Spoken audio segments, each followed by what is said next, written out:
নমস্কাৰ এই মুহূৰ্তত আহি পৰিছে ৰাজ্যখনৰ বাবে কেইবাটাও গুৰুত্বপূৰ্ণ খবৰ আজি 10 জুলাই অসমৰ লগতে ভাৰতৰ বিভিন্ন প্ৰান্তৰ পৰা এনে ধৰণৰ খবৰবোৰ নিতৌ চাবৰ বাবে চেনেলটো সাবস্ক্ৰাইব কৰি দিব আৰু ভিডিঅ'টোত এটাকৈ লাইক কৰি দিব এই মুহূৰ্তত জনাই আছো এটি বিগ ব্ৰেকিং নিউজ জংগী আন্দোলন ঘোষণা আমচুৰ গুলিলৈ ভয় নকৰো বুলি চেলেঞ্জ জংগী আন্দোলন কৰিবলৈ সাজু আমচু মুখ্যমন্ত্ৰীক চেলেঞ্জ দি আন্দোলন ঘোষণা সংখ্যালঘু সংগঠন আমচুৰ মুখ্যমন্ত্ৰী আন্দোলন কৰাৰ বাবে আমচুক দিছিল সকিয়নি মুখ্যমন্ত্ৰীলৈও কেৰেপ নকৰে আমচুৱে ভয় ভাবুকিৰে আমচুৰ আন্দোলন বন্ধ কৰিব নোৱাৰে গুলি কৰিলে কৰি দিয়ক আমচুৱে ভয় নকৰে 12 জুলাইত কপিব অসম 12 জুলাইত ওলাই আহিব হাজাৰ হাজাৰ মুছলমান ৰাজ্যৰ প্ৰতিটো আয়ুক্তৰ কাৰ্যালয়ৰ সন্মুখত হ'ব প্ৰতিবাদ উচ্ছেদক লৈ গৰজিল আমচুৰ সভাপতি ৰেজাউল কৰিম চৰকাৰ পুঁজিপতি সন্তুষ্ট কৰিবলৈ মুছলমানক টাৰ্গেট কৰিছে মুছলমানক হাৰাশাস্তি কৰিছে হিমন্ত চৰকাৰে হিমন্ত বিশ্ব শৰ্মাক চেলেঞ্জ কৰি প্ৰতিবাদৰ হুংকাৰ আমচুৰ লৈ যোৱা নীতি খবৰ উচ্ছেদ চলি আছে চলি থাকিব বিজেপিয়ে ভয় নাখায় নতুন পথ বাছি ল'ব আমচুৰ ব্লেকমেইলত শেষ সকিয়নি দিলে মুখ্যমন্ত্ৰী ডক্টৰ হিমন্ত বিশ্ব শৰ্মাই এইবিলাক পুৰণি ব্লেকমেইলিং কৰি উচ্ছেদ বন্ধ কৰিব নোৱাৰে বিজেপি চৰকাৰে বৰঞ্চ নতুন পথহে বাছি ল'ব বিজেপি চৰকাৰে 70% চৰৰ মানুহে যোৱাবাৰ লোকপিয়লতো মাতৃভাষা বঙালী বুলি লিখিছে চৰৰ 30%হে লোকপিয়লত অসমীয়া বুলি লিখিছে তাৰ ভিতৰত অসমীয়া ভাষী মুছলমানৰ সংখ্যাই বেছি বহিৰাগত মুছলমানসকলে মাতৃভাষা বঙালী বুলি লিখিছিল ইয়াত নতুনকৈ ব্লেকমেইলিং কৰিবলৈ একো নাই আব্দুল খালেকৰ দৰে বিধায়কে লোকপিয়লত মাতৃভাষা বঙালী বুলি লিখিছে গতিকে এইটোক লৈ হিমন্ত বিশ্ব শৰ্মা বা অসমীয়াক ভয় খুৱাই লাভ নাই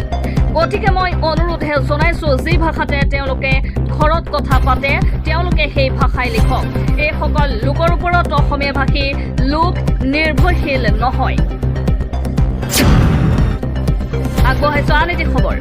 অসম অসমীয়াক সন্মান নকৰিলে তালি টোপোলা বান্ধি অসম এৰিব লাগিব পমুৱা মুছলমানে আমচুক সকিয়নি টাইপাৰ অসম অসমীয়াক সন্মান নকৰিলে তালি টোপোলা বান্ধি অসম এৰিব লাগিব পমুৱা মুছলমানে বাবদ গছা সংখ্যালঘু সংগঠনে অসমীয়া ভাষা কৰা অপমান সহ্য কৰা নহ'ব অসমীয়াক সন্মান নকৰিলে অসম এৰি যাব লাগিব আমচু পমুৱা মুছলমান অবৈধ বাংলাদেশী আৰু পমুৱা মুছলমানক সকিয়নি টাইপাৰ আমচুৰ নেতাই অসমীয়া সংখ্যালঘু কৰাৰ ভাবুকি দিয়াৰ পাছতেই গৰজিছে টাইপাৰ অসম আৰু অসমীয়া জাতি গঠনত কি অৱদান আছে আমচুৰ কেৱল অসমীয়া জাতি বিৰোধী মন্তব্য কৰে আমচুৱে অসমত সম্পূৰ্ণৰূপে আমচুক নিষিদ্ধ ঘোষণা কৰাৰ দাবী সকলো অসমীয়া একত্ৰিত হৈ পত্ৰোত্তৰ দিয়া হ'ব পমুৱা মুছলমানক অসমীয়া ভাষা ক'ব নিবিচৰা পমুৱা মুছলমানৰ ভোটাধিকাৰ কৰ্তনৰ দাবী টাইপাৰ অসম অসমীয়াক সন্মান নকৰিলে তালি টোপোলা বান্ধি অসম এৰিব লাগিব পমুৱা মুছলমানে এইবাৰ এই খবৰ উচ্ছেদিতৰ খবৰ ল'বলৈ যোৱা AIUDFৰ 8 গৰাকী বিধায়কক ৰাজপথতেই আটক উচ্ছেদিতৰ খবৰ ল'বলৈ যাওঁতে AIUDFৰ বিধায়কক ৰাজপথতে আটক 8 গৰাকীকৈ AIUDFৰ বিধায়কক আটক কৰিলে আৰক্ষীয়ে উচ্ছেদৰ বিৰুদ্ধে চিৰাকুটাত প্ৰতিবাদ কৰিবলৈ গৈছিল AIUDFৰ বিধায়ক হাফিজ বছিৰ আহমেদ কাছিমি হাফিজ ৰাফিকুল ইছলাম আমিনুল ইছলাম আশৰাফুল ইছলাম কৰিমুদ্দিন বৰভূঞা শামছুল হুদা নিজানুৰ ৰহমান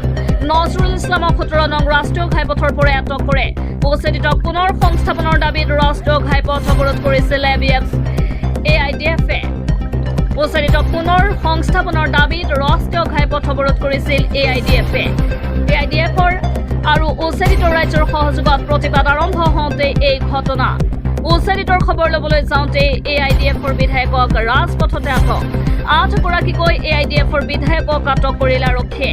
উচ্ছেদৰ বিৰুদ্ধে চিৰাকুটাত প্ৰতিবাদ কৰিবলৈ গৈছিল AIUDFৰ বিধায়ক আগবঢ়াইছো অন্য এটি খবৰ মধ্য অসমত উচ্ছেদৰ বাবে সাজু চৰকাৰ বটদ্বাৰ অবৈধ বেদখলকাৰীক ঘৰ খালী কৰাৰ নিৰ্দেশ মধ্য অসমত উচ্ছেদৰ বাবে সাজু চৰকাৰ বটদ্বাৰ অবৈধ বেদখলকাৰীক ঘৰ খালী কৰাৰ নিৰ্দেশ 3 দিনৰ ভিতৰত ঘৰ খালী কৰাৰ নিৰ্দেশ বটদ্বাৰ অবৈধ বেদখলকাৰীৰ তালিকা লৈ সাজু প্ৰশাসনৰ বৃহৎ দল নামনি অসমৰ সৰ্ববৃহৎ উচ্ছেদৰ পিছত এইবাৰ উচ্ছেদ চলিব মধ্য অসমত 3 দিনৰ ভিতৰত খালী নকৰিলে ভাঙি পেলোৱা হ'ব বেদখলকাৰীৰ ঘৰ জেঙনি তিনিআলিত থকা আলি টাঙনি মৌজাত জেঙনি থকা আলিটাঙনি মৌজাত বালিকটি আৰু জেঙনি কেঁচামতৰ মথাউৰিৰ বেদখলকাৰী কৰা হ'ব উচিত বটদ্বাৰ ডুমডুমিয়াত বৃহৎ উচ্ছেদৰ বাবে তালিকা লৈ সাজু প্ৰশাসন আগবঢ়াইছো অন্য এটি খবৰ গেৰাণ্টি অবিহনে ঘৰ নিৰ্মাণৰ বাবে আপোনাক চৰকাৰে দিব 30 লাখ টকাৰ ঋণ ঘৰ নিৰ্মাণৰ বাবে আপোনাক চৰকাৰে দিব 30 লাখ টকাৰ ঋণ নালাগে কোনো গেৰাণ্টি ৰাষ্ট্ৰীয় স্বাস্থ্য অভিযান আৰু সমগ্ৰ শিক্ষা অভিযান APDCL APGCL AIUDF লৈ সুবিধা ৰাজ্য চৰকাৰৰ কৰ্মচাৰীৰ দৰে এই সকল কৰ্মচাৰীও লাভ কৰিব এই সুবিধা ঘৰ নিৰ্মাণৰ বাবে বিনা গেৰাণ্টিত লাভ কৰিব 30 লাখ টকা বেংকৰ পৰা লাভ কৰিব আপোনাৰ ঘৰ আঁচনিৰ বাবে ঋণ কৰ্মচাৰীসকলে আপোন বাহন আঁচনিৰ জৰিয়তেও পাব ঋণ ঠিকাভিত্তিক কৰ্মচাৰীও পাব এই সুবিধা কোনো বন্ধকী অবিহনে এই দুয়োটা ঋণ কৰা হ'ব প্ৰদান কোনো বন্ধকী অবিহনে এই দুয়োটা ঋণ কৰা হ'ব প্ৰদান মুখ্যমন্ত্ৰী ডক্টৰ হিমন্ত বিশ্ব শৰ্মাৰ ডাঙৰ ঘোষণা চাৰিদিনীয়া কাৰ্যসূচীৰে মেঘালয়লৈ কেন্দ্ৰীয় বিত্তমন্ত্ৰী নিৰ্মলা সীতাৰমণ আগবঢ়াইছো এই মুহূৰ্তৰ অন্য এটি খবৰ 4 দিনৰ কাৰ্যসূচীৰে মেঘালয়লৈ কেন্দ্ৰীয় বিত্তমন্ত্ৰী নিৰ্মলা সীতাৰমণৰ আগমন শ্বিলঙলৈ ৰাওনা হোৱাৰ পূৰ্বে গুৱাহাটীৰ বৰঝাৰ বিমানবন্দৰত কেন্দ্ৰীয় বিত্তমন্ত্ৰীক আদৰিলে মুখ্যমন্ত্ৰী ডক্টৰ হিমন্ত বিশ্ব শৰ্মাই লৈ আহিছো আন এটি খবৰ গৌৰৱ গগৈৰ চাপটো কেতিয়া অসমৰ বিজেপিয়ে বাঘটো দেখে গৌৰৱ গগৈ ডাঙৰীয়াক প্ৰদেশ কংগ্ৰেছৰ দায়িত্ব দিয়াৰ লগে লগে হিমন্ত বিশ্ব শৰ্মাৰ কম্পন আৰম্ভ হৈছে গুৱাহাটীৰ অভাৰব্ৰিজ বনালেই কাৰ্বি আলঙৰ ভিতৰুৱা গাঁৱৰ উন্নতি নুবুজায় পশ্চিম কাৰ্বি আলঙৰ দংকা মুকামত ধুবুৰীৰ সাংসদ ৰকিবুল হুছেইন উপস্থিত হৈ মন্তব্য কৰে এইদৰে